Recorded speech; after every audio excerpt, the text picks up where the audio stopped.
میرے پیارے بچوں، آج ہم آگے پڑھنے کی کوشش کریں گے افسانہ جو پشکرناتھ کا لکھا ہوا ہے، صفحہ نمبر 65 آپ نکالیے، وہاں سے ہم پڑھیں گے۔ چیتے کے بچے کے بالوں میں بے خیالی سے انگلیاں پھرتے پھرتے سمجھو کو ان تھراتے ہونٹوں کا خیال آیا، اور پھر خیالوں کی یہ رو پہلی لکیر وقت کے پردوں کو چیرتی ہوئی دور پیچھے چلی گئی۔ جب وہ 18-19 برس کا نوجوان تھا اور جب اس کا آبائی مکان آگ کی نظر ہو کر خاکستر ہو گیا تھا، ان دنوں ہر خوبصورت مکان دیکھ کر اس کے ہونٹ اس طرح غیر ارادی طور پر تھرتھرایا کرتے تھے، یا جب اس نے پہلی بار ایک دودھیا رنگ کی شیورلیٹ کار دیکھی تھی، یا جب اس نے پلیڈیم ٹاکیز میں پہلی بار سلوچنا چٹرجی کو کسی فلم میں دیکھا تھا۔ کیسی تھرتھراہٹ تھی اس میں، کیوں ان موقعوں پر اس کے ہونٹ تھرتھراتے تھے؟ آج اتنے سال گزر جانے کے بعد سمجھ اپنے ہونٹوں کے اس بے آواز تھرتھراہٹ کے معنی نہیں کھوج سکا۔ زمانہ بیت گیا تب سے آج تک، مگر ملباگ میں سمجھو کا شاندار مکان تھا۔ اس کے گیراج میں 2 موٹریں موجود تھیں۔ وہ ہر اتوار کو اپنے دونوں پوتوں ریاض اور اعجاز کو گگری بل میں گھنٹوں موٹر بوٹ کی سیر کراتا تھا، انہیں کبھی خیام میں کبھی فردوس میں فلم دکھانے لے جاتا تھا، اور ان کے معصوم سرخ لبوں کی طرف دیکھتا رہتا تھا، کہیں کسی بے آواز تھرتھراہٹ کا سایہ تو نہیں ہے۔ اس کا دل اب بھی کبھی پلیڈیم ٹاکیز میں فلم دیکھنے کے لیے مچلتا تھا، مگر اب اسی چاہت کو وہ ایک جہاں دیدہ مسکراہٹ میں ٹال دیتا تھا۔ اب وہ 18-19 برس کا سمندہ نہیں تھا، 57-58 برس کا باوقار بزرگ تھا، حاجی سمجھو، نماز و روزے کا پابند۔ اس نے آخری بار چیتے کے بچے کے پیٹھ پر ہاتھ پھیرا اور آ کر اپنی گدی پر بیٹھ گیا۔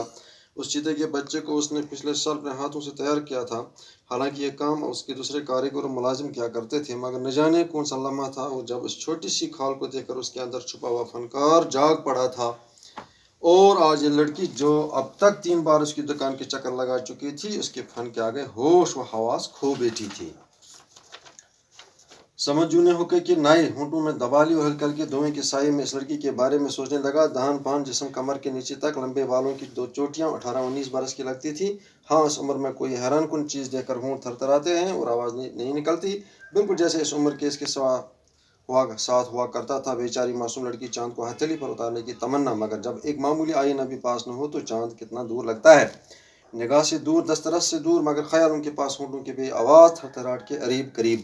سوچتے سوچتے اچانک سمجھو کو خیال آیا کہ شاید اس لڑکی کے پاس اتنے پیسے نہ ہوں کہ وہ اپنے خیالوں کے اس چاند کو خرید سکے۔ کتنا عجیب سا لگتا ہے جب دل ایک طرف کھینچتا ہو مگر جیب دوسری جانب گھسیٹ کر لے جاتی ہو۔ محرومی، لاچاری، مجبوری، آدمی کا اپنے آپ پر سے اعتبار ہی اٹھ جانا، یہ بہت بڑا گناہ ہے۔ سمجھو نے سامنے پڑی ہوئی پنسل اور کاغذ کا سہارا لیا اور وہ حساب لگانے لگا۔ منافع نکال دو، بہت کچھ دے رکھا ہے اللہ پاک نے، محنت کی اجرت بھی نفی کرو، سب اسی رب جلیل کا فضل ہے۔ صرف لاگت کا حساب، کھال کی قیمت، دوسری چیزوں کی قیمت جو استعمال کی گئی تھی، بس کل 1780 روپے۔ اس پتلی سی لڑکی کا دل جو نہ جانے ملک کے کس حصے سے شاید پہلی بار کشمیر کی سیر کو آئی تھی، اسے جب بھی کشمیر کی یاد آئے گی تو چیتے کا یہ بچہ اس کی یادوں کی طاق پر ہمیشہ زکند بھرنے کے لیے تیار نظر آئے گا۔ اس لمحے وہ لڑکی پھر دکان کے اندر داخل ہو گئی۔ کیا کروں، یہ ٹائیگر کب ہم کو بہت لائق کیا، پیسہ جاستی ہے، اپن کے پاس اتنا پیسہ نہیں ہے، بہت خرچہ ہے ادھر کشمیر میں، کیا کروں، یہ ٹائیگر کب ہم کو ایک دم کل کر دیا۔ ہائے، سمجھو کے چہرے پر ایک البیلی سی مسکراہٹ کھل اٹھی۔ معلوم ہے بیبی، سب سمجھ گیا ہوں، پر کوئی بات نہیں ہے، ہم تم کو یہ ٹائیگر اب بالکل کاسٹ پرائس پر دے گا، ہم نے حساب لگایا ہے، خالی میٹیریل کا کاسٹ سمجھ گئی نا، خالی 1780 روپیہ، تمہارا دل خوش ہو جائے گا، ہم سمجھیں گے ہمارا خدا خوش ہو گیا۔ کیا بولا، 1000 کمتی؟ باپ رے، ایک ہی رات میں 1000 کمتی، اتن کو دیس میں بولا تھا، ادھر سب چیٹ ہے، سب سچ بولا تھا، 500 روپیہ لینا تو بات کرو۔ آہستہ آہستہ سمجھو نے لفظوں کو اپنے کانوں میں اترتے سنا، آہستہ آہستہ ان لفظوں کی تلخی اس نے اپنے اندر بہت اندر اترتے محسوس کی۔ اس نے حیران سی نگاہوں سے اس دہان پہن سی لڑکی کے چہرے کی طرف دیکھا۔ 500 روپیہ لینا تو بات کرو، ادھر سب چیٹ ہے، پہلے جاستی دام بولتا ہے، پھر ہینگلنگ کرتا ہے، پھر بہت کمتی میں بیچتا ہے۔ سمجھو نے کچھ کہنا چاہا، اس کے ہونٹ تھرتھرائے مگر کوئی آواز نہ نکل سکی۔ میرا خدا، یہ ہونٹوں کی خاموش تھرتھراہٹ اتنے برسوں کے بعد۔ اس نے دھیرے دھیرے سے کاغذ کا پردہ اٹھایا